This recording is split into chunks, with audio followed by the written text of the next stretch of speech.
Bom dia. João capítulo 4, versículos 31 a 38.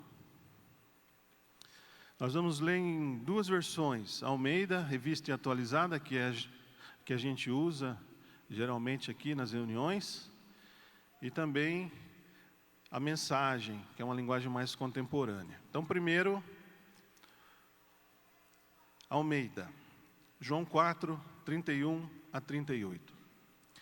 Nesse ínterim, os discípulos lhe rogavam, dizendo: Mestre, come. Mas ele lhes disse: Uma comida tenho para comer que vós não conheceis.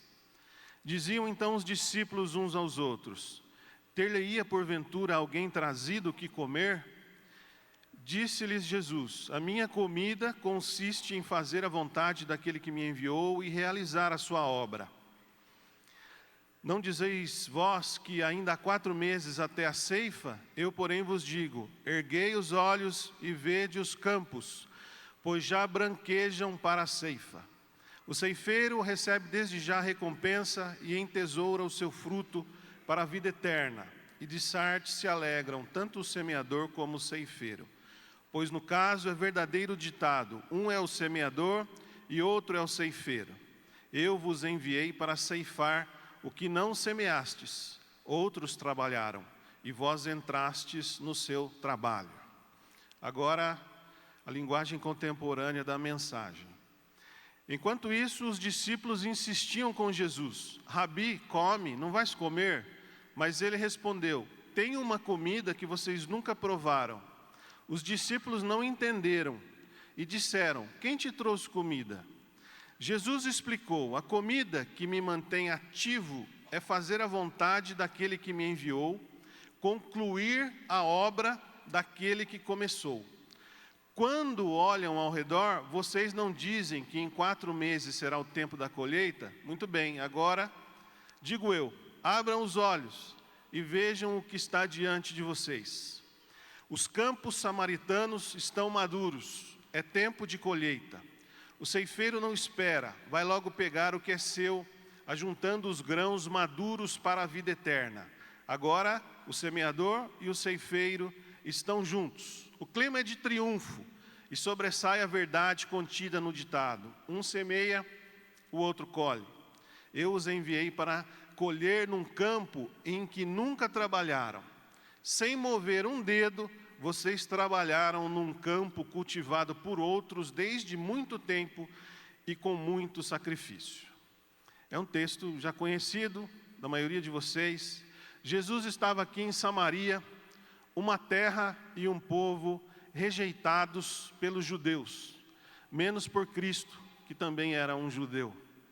A população era uma mistura de israelitas que, de algum modo, eles tinham conseguido evitar a deportação para a Babilônia, ou que depois não quiseram participar da reconstrução do templo e foram morar naquela região, juntamente com imigrantes de outras origens. Então o povo ali foi misturado na sua raça, os judeus com os gentios.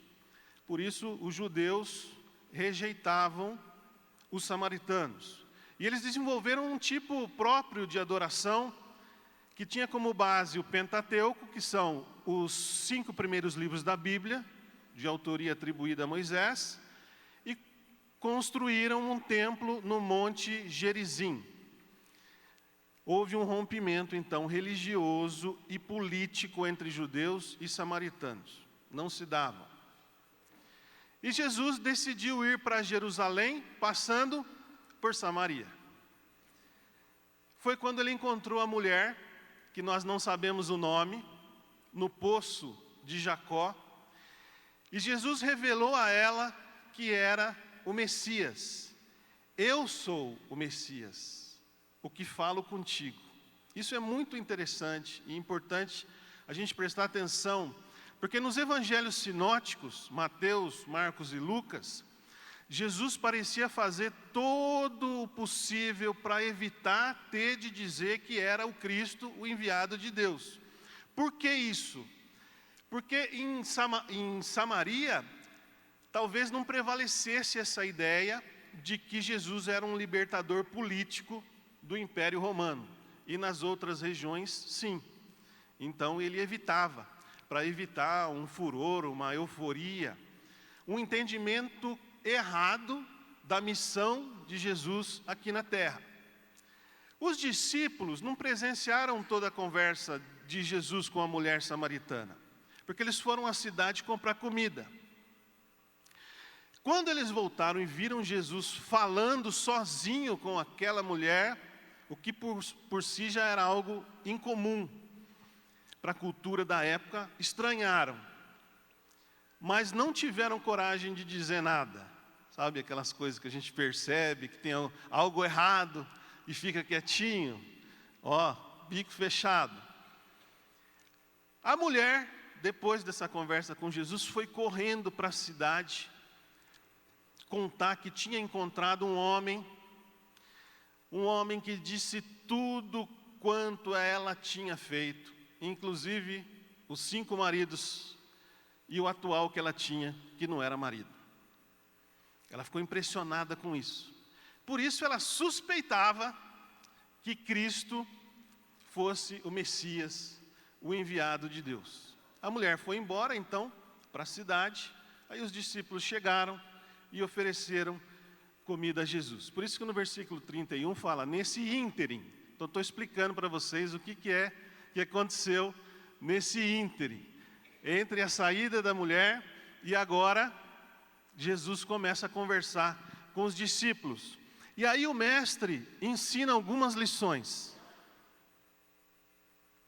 E eu quero destacar 3 que eu considerei as principais. Primeiro, o compromisso de Jesus com o seu Pai e com a sua obra. Compromisso. Versículos 32 a 34. Nós acabamos de ler, eu vou relembrar. Mas ele lhes disse, Jesus, uma comida tenho para comer, que vós não conheceis.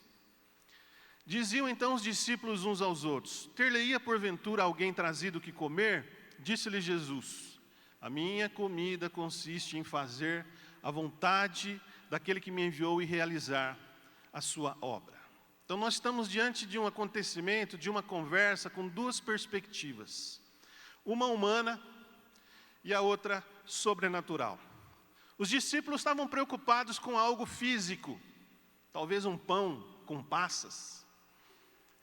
Jesus falava do alimento espiritual, que eles, os discípulos, estavam aprendendo a discernir, fazer a vontade de Deus e realizar a obra de Deus, a obra do Pai. Essa é a verdadeira comida, a comida que satisfaz. E a versão que nós lemos da mensagem registra que Jesus veio para concluir a obra daquele que começou. E quem que começou? Foi o Pai. Ele amou e nos enviou por amor Jesus, o seu Filho único, para cumprir o propósito de ter uma família com muitos filhos semelhantes a esse Jesus em quem nós cremos. E quando cremos, somos integrados nessa família onde Deus é o Pai e onde Jesus, que era o primogênito, dividiu o seu Pai conosco. Que privilégio. Essa obra que Deus começou, Jesus estava continuando e queria concluir. Para concluir, era preciso que Jesus passasse pela cruz. Deixou lá toda a sua glória, se esvaziou, assumiu a forma de servo, tornou-se homem, se humilhou, obedeceu, aprendeu a obediência, para cumprir o seu plano, que era o plano do Pai, o que custou a sua vida. Você sabe disso, eu sei disso. Por isso nós temos que dar graças. Por isso que temos que reconhecer que nós não conseguiríamos ser salvos por nós mesmos. foi necessário Cristo, foi necessária essa entrega absoluta dele, para que nós pudéssemos ser integrados nessa família espiritual e pudéssemos receber essa vida, que é a vida eterna, que não acaba, não termina com esse corpo físico sendo sepultado, mas continua para sempre na presença desse Deus maravilhoso, Deus Pai, Deus Filho, Deus Espírito Santo, que nós cultuamos aqui nesse lugar, nessa manhã. Aleluia! E antes de partir, na última ceia com os discípulos, Jesus disse, lá em João 6, 54, 55, quem comer a minha carne e quem beber o meu sangue tem a vida eterna, e eu o ressuscitarei no último dia, pois a minha carne é a verdadeira comida, e o meu sangue é a verdadeira bebida.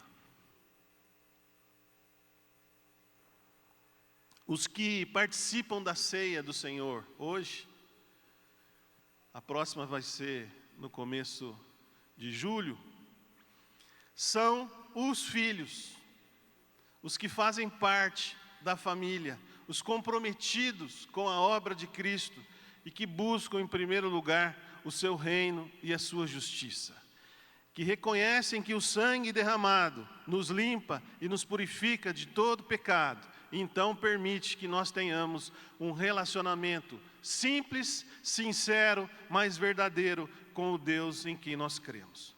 Então, uma vez salvos, nós fomos chamados para ter comunhão com Ele, para servi-lo. E fomos chamados também para amar quem está perto de nós. Amar a Deus sobre todas as coisas, mas amar também ao próximo. No Velho Testamento era como a ti mesmo. Aí veio Jesus e estabeleceu um novo padrão. Amai uns aos outros como eu vos amei. E o amor de Jesus foi esse amor de entrega, esse amor sacrificial.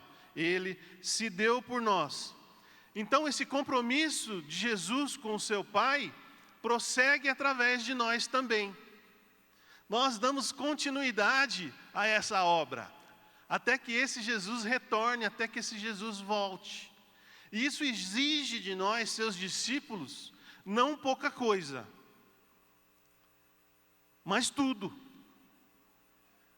A nossa vida, o nosso tempo, a nossa comunidade, a nossa disposição para cumprir o ID, que Jesus falou. Mateus 28, 18 a 20. Toda autoridade me foi dada no céu e na terra. Ide, portanto, fazei discípulos de todas as nações, batizando-os em nome do Pai, do Filho e do Espírito Santo, e ensinando-os a guardar tudo aquilo que eu vos tenho ordenado. E eis que estou convosco, não é estarei, estou convosco, todos os dias até a consumação do século. Aleluia, aleluia. A Bíblia está cheia de pessoas antenadas com Deus, ligadas, que entenderam isso e que procuram dar a sua vida em serviço do reino. Nós temos Estevão, nós temos Filipe, Paulo e tantos outros. E o livro de Atos, ele não terminou. Ele continua sendo escrito através da minha e da sua vida. Olha para o teu irmão e fala, ó, a minha e a tua vida estão escrevendo a continuidade desse livro dos Atos, os Atos de Deus na igreja. Segundo lugar, então, primeiro, Jesus ensinou que é necessário ter compromisso com o Pai e com a sua obra. Segundo lugar, nós como discípulos, e aqueles discípulos para quem Jesus estava dirigindo as palavras, necessitavam de visão espiritual. Não dizeis vós ainda que há 4 meses até a ceifa? Versículo 35, do 4 João. Eu, porém, vos digo, erguei os olhos e vede os campos, pois já branquejam para a ceifa. Jesus e os seus discípulos, eles estavam presenciando uma plantação que, na verdade, precisava ainda de um tempo para ser colhida. A gente vai visitar os irmãos do Mato Grosso do Sul, ver aquelas plantações de soja, de milho, aquilo a perder de vista, coisa linda, maravilhosa, não é? Essa aí, que estava plantada, não estava na hora ainda. Mas Jesus os convidou para ir além daquela realidade. Para isso eram necessárias duas atitudes: erguer os olhos primeiro e depois ver os campos. Se não levantassem os olhos, não teriam a visão ampla do que se passava ao redor deles. Na verdade, os discípulos queriam sair logo daquela terra que eles consideravam amaldiçoada. E Jesus pediu a atenção deles. Discípulos, olhem, para de olhar para baixo, para de ficar desanimado, para de ficar pensando besteira. Eu pus vocês aqui nessa terra, levanta os olhos.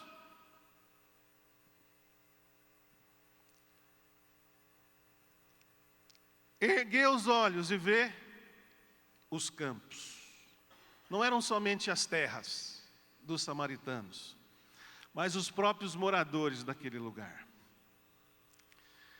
Ele não estava falando de colher alimentos ou de uma região geográfica, mas de enxergar gente, enxergar pessoas com seus problemas, com seus dilemas.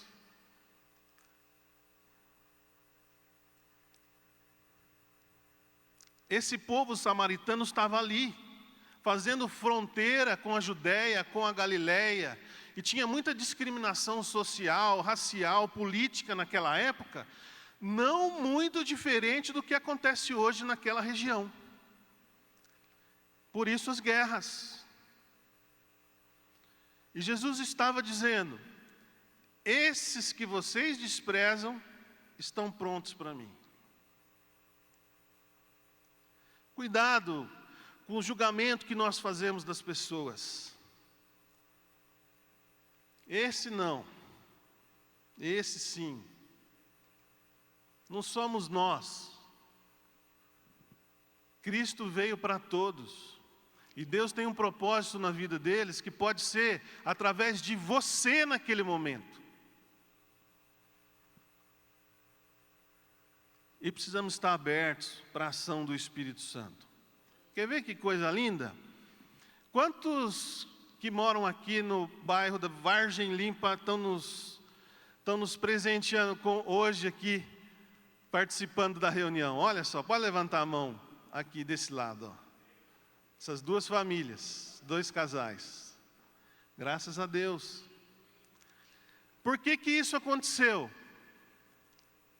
Porque Deus levantou alguém que ergueu seus olhos e viu essa gente amada bem aqui do lado, pertinho de nós. Quer ver outra coisa? Quem está presente aqui hoje, que foi evangelizado lá ao redor do salão da Comendador da Silva Marta. Lá, ó, a dona Maria e a Sueli. Porque outro alguém ergueu os olhos e, como líder, mobilizou irmãos para estarem visitando, para estarem abençoando, não é? E assim eu podia falar de outras cidades, inclusive, ó, o irmão de Duartina, está lá com a esposa. Porque alguém foi abençoá-lo, foi visitá-lo, ergueu os olhos, não viu só Bauru, viu a região. Amém?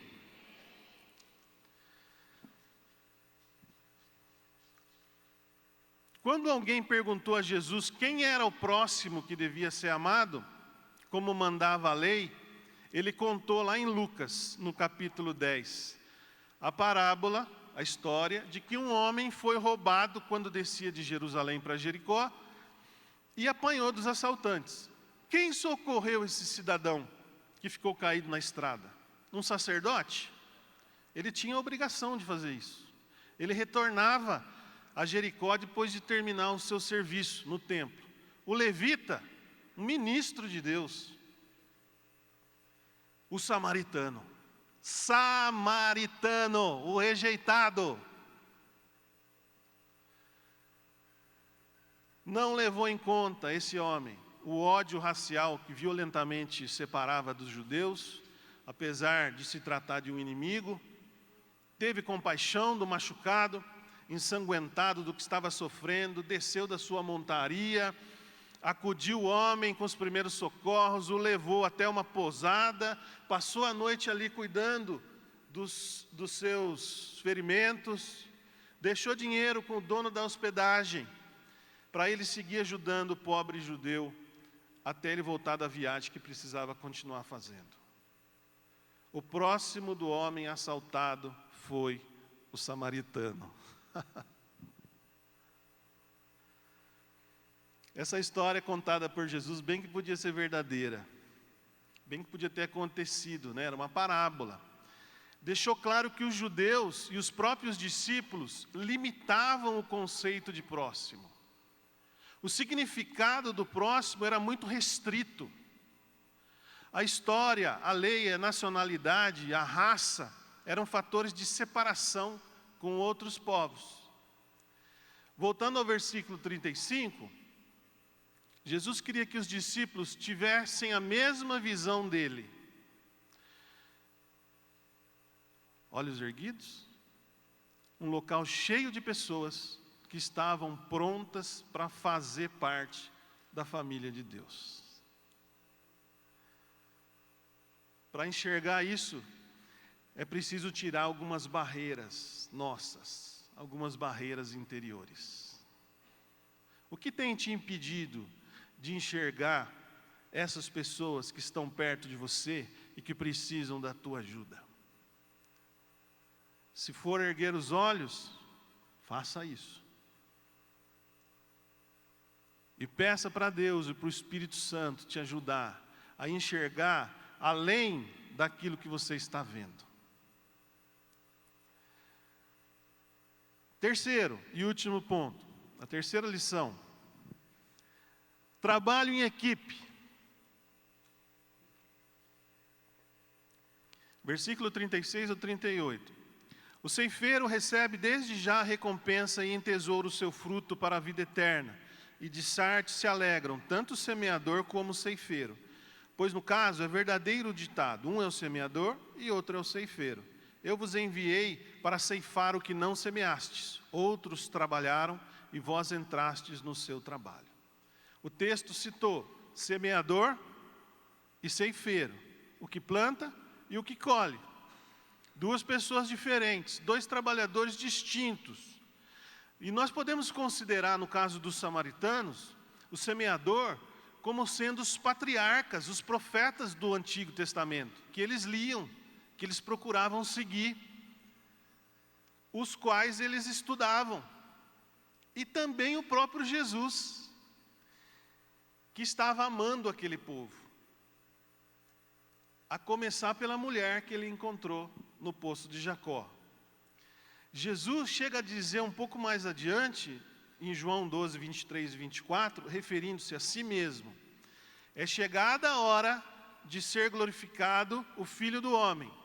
Em verdade vos digo, se o grão de trigo caindo na terra não morrer, fica ele só, mas se morrer, produz muito fruto. Jesus estava se referindo a si mesmo aqui, a sua entrega,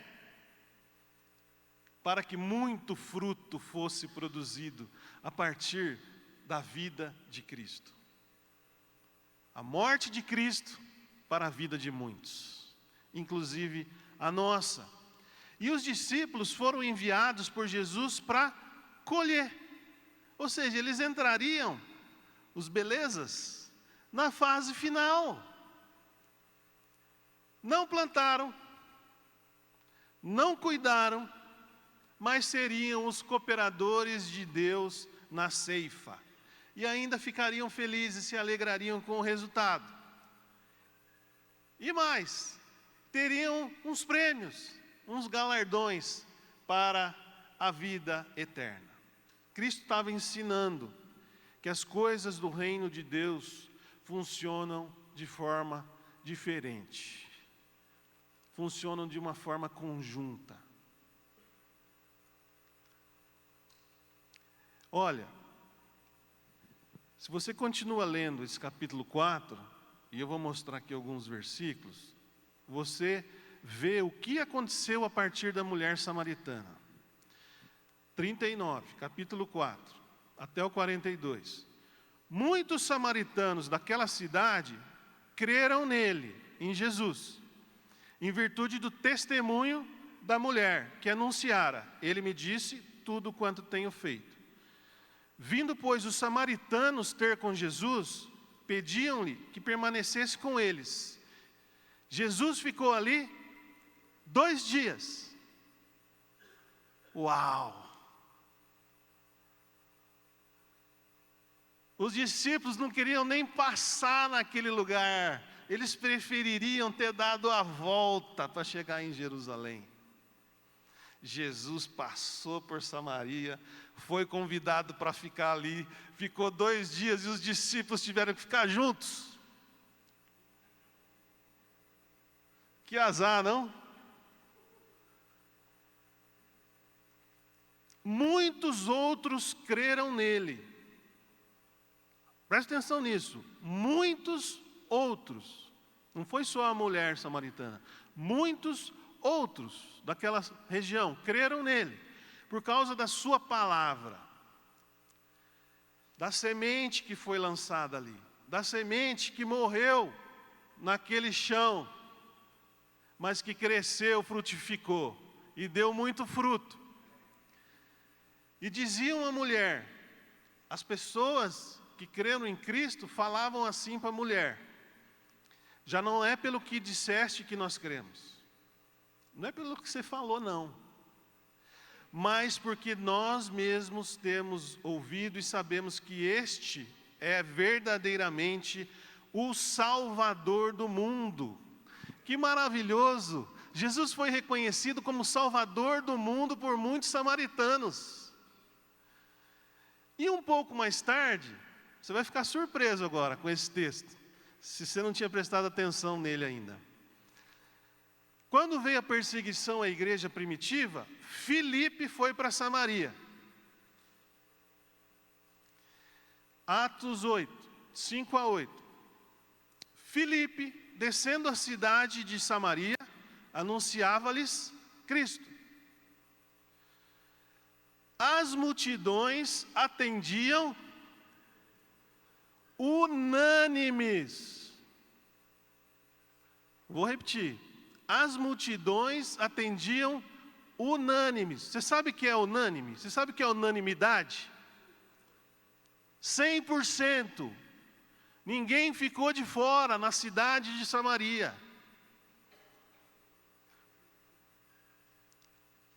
Atendiam unânimes as coisas que Filipe dizia, ouvindo-as e vendo os sinais que ele operava. E aí, os espíritos imundos de muitos possessos saíam gritando em alta voz, muitos paralíticos e coxos foram curados, e houve grande alegria naquela cidade. É o que acontece quando Jesus chega. A libertação, a cura, a salvação, a restauração de vidas, a restauração de casamentos, de famílias. Nós tivemos ontem, no final do encontro de casais, testemunhos maravilhosos. De pessoas que chegaram a dizer assim: olha, eu estou casado há muito tempo, eu achava que já sabia de tudo sobre casamento, que nem precisava mais participar de encontro. Mas estou vendo e saindo daqui, renovado, renovada, entendendo que eu preciso e posso melhorar em algumas coisas com a ajuda de Deus.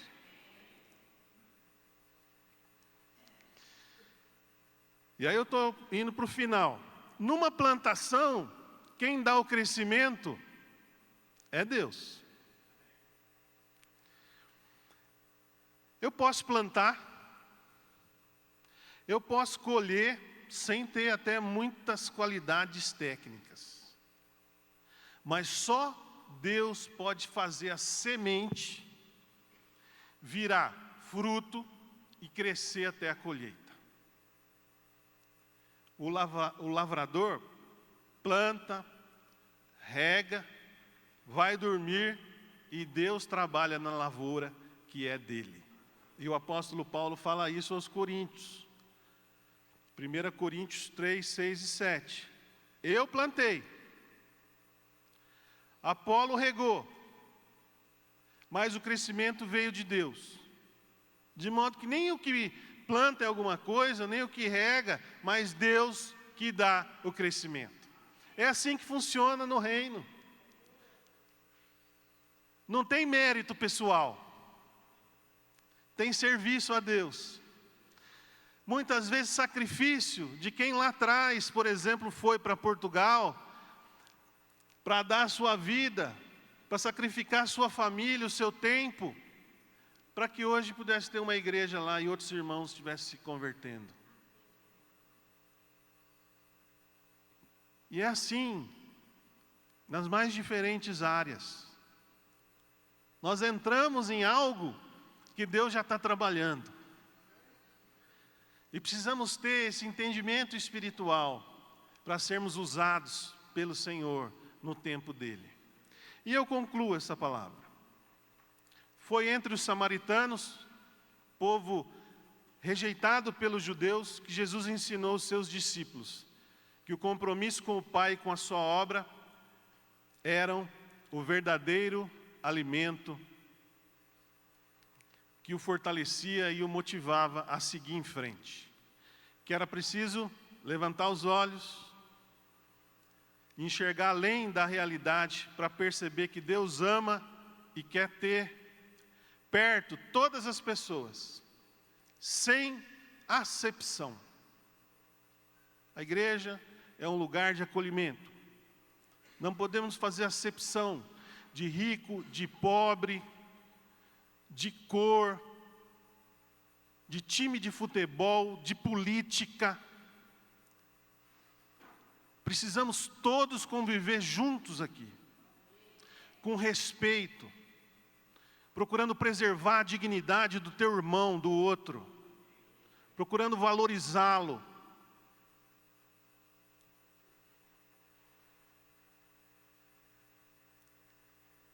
As barreiras que existem para chegar a isso precisam ser quebradas, precisam ser derrubadas.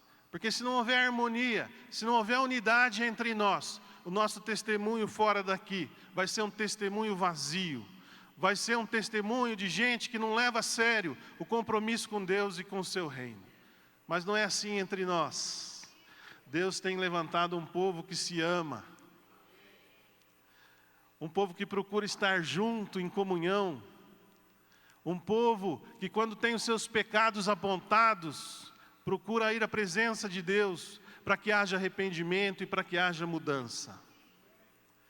E Deus está fortalecendo as vidas e as famílias dessa igreja para cumprir aquilo que Ele tem. Eu vou dizer uma coisa para vocês. Jesus foi o semeador, foi a semente e os discípulos tiveram o privilégio de fazer essa colheita, que eu considerei uma colheita improvável. Mas você é improvável. Jesus veio para os judeus. E nós, gentios, temos a honra de nos aproximarmos dele em comunhão.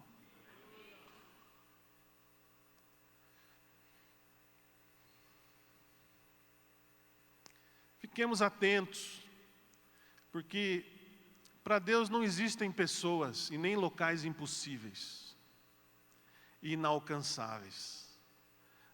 Cadê o Wagner? Wagner, quando começamos aquele trabalho lá na Vila Industrial, o alemão falou assim, eu? Falei, é você, alemão, vou estar junto, no começo. E ontem, 4 casais estavam aqui no encontro, participando, sendo abençoados. Aleluia.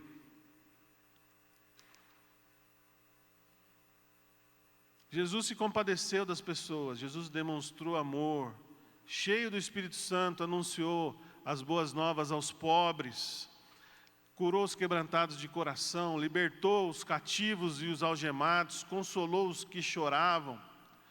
A pandemia do Covid-19 nos trancou em nossas casas por 2 anos, mas pela graça e pela misericórdia de Deus, nós sobrevivemos.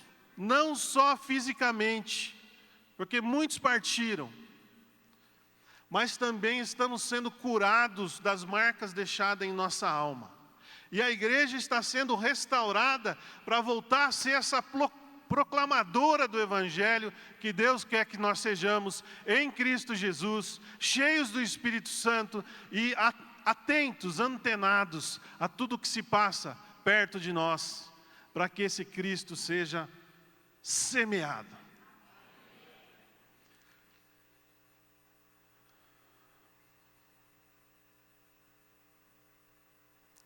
E eu quero terminar com uma letra de uma música do Lê Carrara, meu sobrinho, dos Forasteiros Music. Na segunda parte da canção, a canção Outro Quem. Hoje o Rodrigo está com a camisa. Por favor, Rodrigo, fique de pé. Olha que homem bonito, ó. Já tem namorado, hein? Vira aí, mostra a sua camiseta do pessoal lá. O Outro Quem foi um encontro que teve dos forasteiros aqui, que os jovens e adolescentes, em 2019, se não me engano. E obrigado. E aí, essa música foi lançada nesse evento. E eu gosto muito da segunda parte. A segunda parte fala assim, olha. O teu amor é operante. O teu amor não vê a quem. Se alguém de perto ou distante ouvir, tua voz o atrai e vem. O teu amor vive no povo, na igreja que nasce na cruz. Se alguém de perto ou distante chorar, teu consolo soprará. Que seja através de mim, que seja através de você, que seja através de nós. Nós vamos cantar isso, vamos ouvir essa canção para terminarmos. Deus abençoe vocês.